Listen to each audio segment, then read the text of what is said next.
Duol marango rang'iny mar mwandu e pacho ka KEBs komakore kod migawo mar keto mwandu, ohala kod kembe obago lalruok gi jopiny mar kawo pachgi ewi paro mar chik mageto loko chik matayo chenro mag rango rang'iny mar mwandu e pacho ka.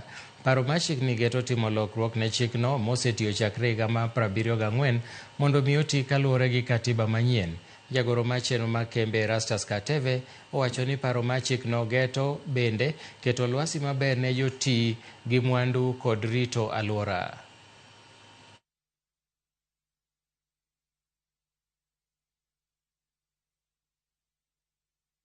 Our purpose is to make sure that matters trade, matters industry, matters investment, matters meteorology are taken care of.